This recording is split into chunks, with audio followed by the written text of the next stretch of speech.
వేసవి సెలవుల తర్వాత పాఠశాలలు తెరుచుకోవడంతో విద్యార్థుల కోసం ఆర్టీసీ శుభవార్త చెప్పింది. 10వ తరగతి వరకు ఉచిత బస్సు పాస్ పొందడానికి సిద్ధంగా ఉండండి.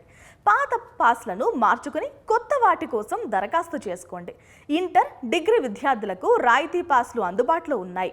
మరిన్ని వివరాల కోసం ఆర్టీసీ వెబ్సైట్ను సందర్శించండి. ఆలస్యం చేయకండి, ఈ అవకాశాన్ని సద్వినియోగం చేసుకోండి అంటుంది ఆర్టీసీ. 2025-26 విద్యా సంవత్సరంలో ప్రభుత్వం మరియు ఎయిడెడ్ పాఠశాలల్లో క్లాస్ 1 నుండి 10వ తరగతి వరకు ఉన్న 36 లక్షల మంది విద్యార్థులకు 953 కోట్ల రూపాయల విలువైన విద్యా కిట్లను పంపిణీ చేస్తున్నారు. ఆంధ్రప్రదేశ్ ప్రభుత్వం మరో కీలకమైన నిర్ణయం తీసుకుంది. సాంఘిక సంక్షేమ గురుకుల పాఠశాలలు, కళాశాలల్లో చదివే విద్యార్థులకు కాస్మోటిక్ కిట్లు ఇవ్వాలని నిర్ణయించినట్టు తెలిపింది. గతంలో కాస్మోటిక్ ఛార్జీలు ఇచ్చేవారు. అయితే నగదు రూపంలో ఇచ్చే బదులుగా విద్యార్థులకు కాస్మోటిక్ కిట్లు పంపిణీ చేయాలని నిర్ణయం తీసుకున్నట్టు సమాచారం. మొత్తం 12 రకాల వస్తువులతో కాస్మోటిక్ కిట్లు ఇవ్వాలని ప్రభుత్వం నిర్ణయం తీసుకుంది.